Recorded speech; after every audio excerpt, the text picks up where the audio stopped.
Finance is here for the second phase of his hearing. He's still on an oath.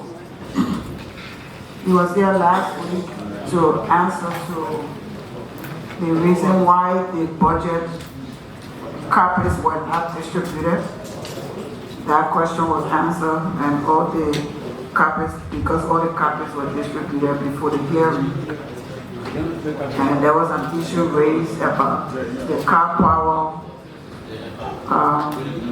allotment in the budget.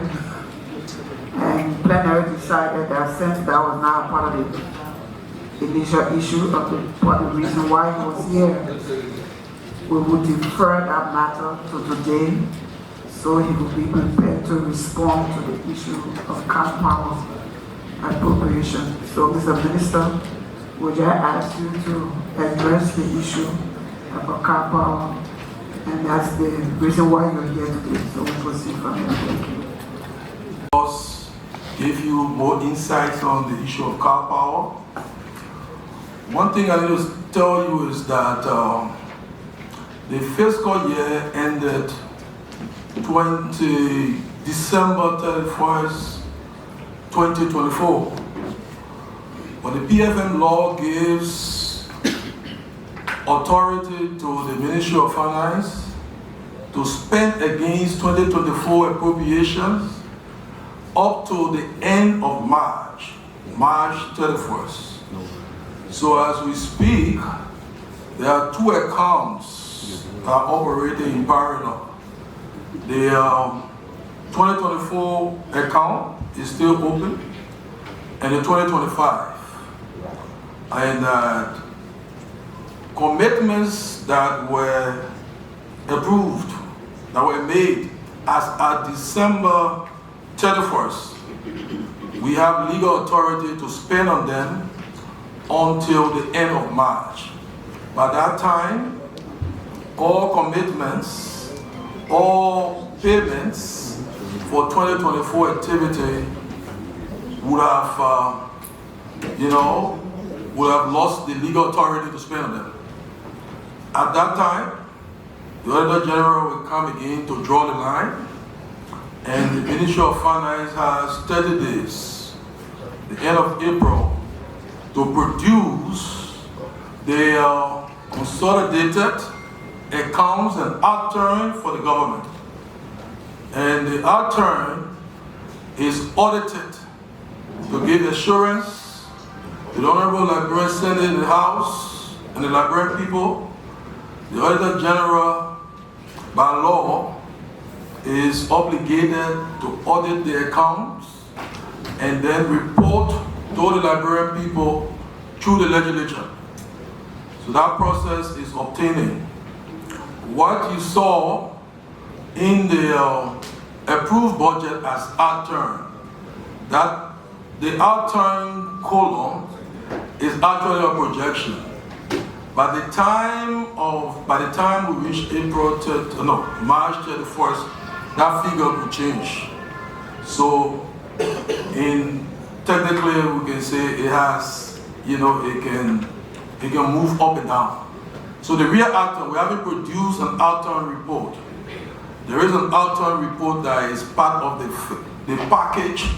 The key person that is responsible to report on the performance of the last budget under the authority of the minister is what we call the Comptroller and Accountant General of the Republic of Liberia, the CAG. Before, that office was under the Deputy Minister of Fiscal Affairs. But the 2019 amendment to the PFM law has given full authority. So it's a deputy level position. In fact, you know that all controllers of the country now work under the supervision. They can be deployed and rotated by the Comptroller General. Now, all of them need to send their reports. As we speak, there will be reports being gathered from all the government. The Comptroller General will consolidate, confirm, and do a report to send to the Auditor General. Auditor General will audit the accounts, and then through the PAC of both houses of the legislature report to the Liberian people. So I wanted to give that as a background. Now, coming to car power. Firstly, let me say this. I became Minister of Finance late September 2024.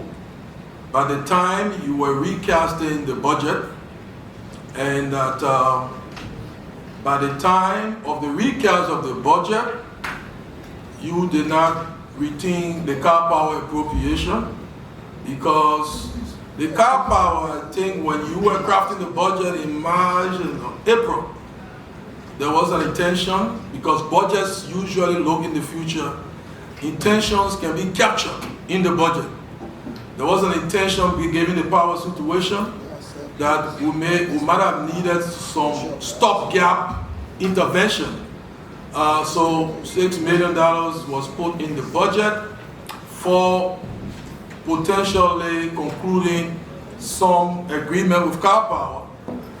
But what I'm informed is that as time eventuated, the executive, the consultations with key members of the legislature, it became clear that the country could not go the car power way.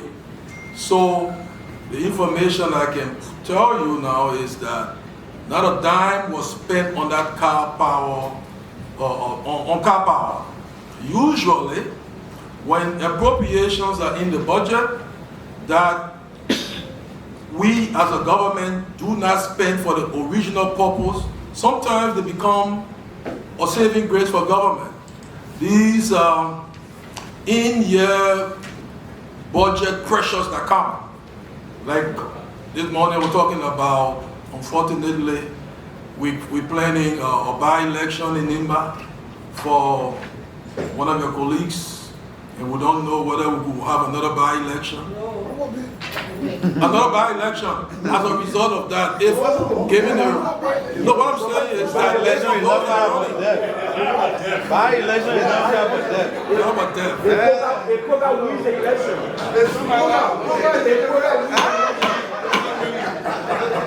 So I'm not implying now. So as we speak,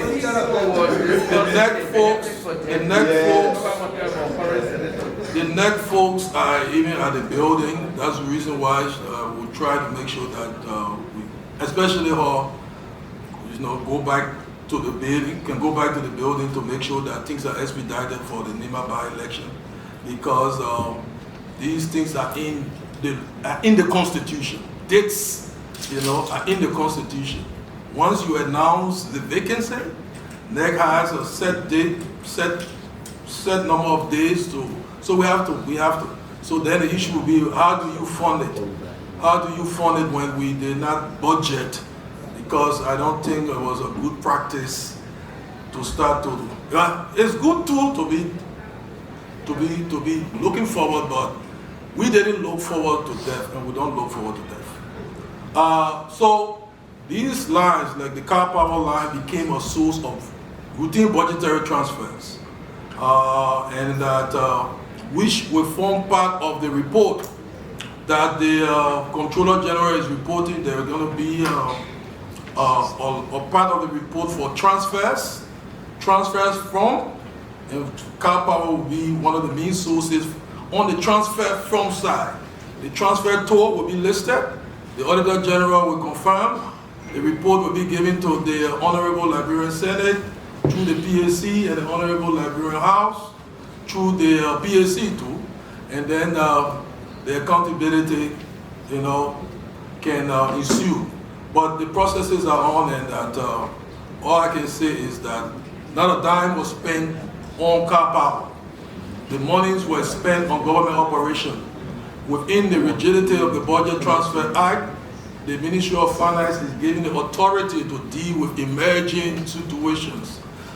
So, Madam Pro Tem and honorable members of the Liberian Senate, so this encapsulates the core on the car power issue, and that we'll track to make sure that the reports are done and sent after the figures are confirmed by the Auditor General and the Controller Accountant General. So thank you very much. I'm getting clear on the issue of car power. We'll hear from the chairperson of Ways, Means and Finance. Thank you. Distinguished senators and our guests, it is good that we have these kinds of hearings. Some of us here, most of us may have had that understanding of how the budget works. But for too many persons outside, and we represent them, it makes it mandatory for a veteran ministers that have worked with budget for so long to sometimes sit in and provide these kinds of information for the hearing of our people that we represent. So having clearly stated the processes leading to establishing a further altering of the government expenditure, and having spoken clearly about the car power situation and that a pending transfer list from an appropriation that we made as a legislature that had car power captured in it, from which account several transfers were made unforeseen circumstances that unfolded during the execution of the budget 2024, and that list will be provided to the GSC and for subsequent transmitted to the legislature through our Public Accounts Committee. I want to seek the indulgence of this plenary that since that clarity has been made, that the minister be made to lead and such time when the April 30th statutory deadlines of all expenditures and audit have been made, that those reports can be made available to us, and then we can now take a whole debate and further inform the public as to what transpired in 2024. That's my statement. I think is quite in place that the minister has said it clearly. So there was a continuation issue. Senator Moyle, with no other intervention, can you turn that to a motion? Thank you, Madam Pro Tem. That the minister and his team be discharged, and then they can now proceed, and then as Senate we observe the constitutional and the statutory period of all those different transactions, and then seek relevant information from the statutory government institution that will provide us that information if I can obtain a second. We're going to restating the motion. Are you ready to vote? Ready. And the motion talk about readiness? Yeah. Senator Dillon? Expenditure win. Okay. Because that report we need before we can have any. Okay. With any other. PSC, sorry. To the PSC. Yeah, channel through the PSC. With no other readiness, are you ready to vote? Ready. All in favor say yea. Yeah. Against? Minister? Sergeant, I'll be discharged with the minister. The issue that my colleague raised, I can remember 2009, 2010, when I was in the House of Representatives, I raised the same issue, and to provide this information, the late Tupper, and at the time he was NRC chair, Richard Tupper, and the former Justice Minister, Philip Zerbanks, they signed an agreement with the Chinese company. I can remember that hotel was built purposely for Lone Star. But 2006, when the government took over, former President Joseph Stalin government took over, they signed a contract with a Chinese company for years. So I agree with my colleague. hotel, and when people are begging for nothing money out of our hotel, because I can remember when we sent for the Minister of Justice and NRC chairman at the time, the late Tempore told us that yes, we signed an agreement with those people, with the Chinese company, for I think about 50 to 60 years. Yes, I can still remember. Yes. So, yes. And protect, district police. There are a lot of things that other U.S. sport that we need to look at. For example, we need to find out. It's good that Senator Joseph brought this up. Even the issue of the invisible pack, to know, because people are collecting money, to know if that is certain, to know if that, for us to know if that certain corporation running the place, or that personal, that individual running the place, so that added there too, and the redemption pack. Man, they get it back with 25 years. Okay, so we need to find out all those things. So I agree with Senator Joseph that the Minister of U.S. Sports should come next week Tuesday. Next week Tuesday, let him appear next week Tuesday to tell us. That's my suggestion. All right. This information given to plenary today, that's something that I've seized up. I wrote that letter, that communication sent yesterday. I copied the communication here present. I wrote that communication inviting the Minister of Youth and Sports to come for a conference on Tuesday next week. Thank you. We have to elevate this. Yeah. The issue raised by Senator Sir Joseph of Mosorock County, that the Minister of Youth and Sports, Minister of Justice, land authority should report, appear before plenary on Tuesday, next Tuesday, if I can receive a second. The list Senator Prince Johnson. So we have to prepare for elections because that's a statutory committee that has to be go through the election process. We will authorize the Secretary of the Senate to start working on that. So at least by next week, we can have the chair on internal affairs properly elected. Anybody interested can start campaigning.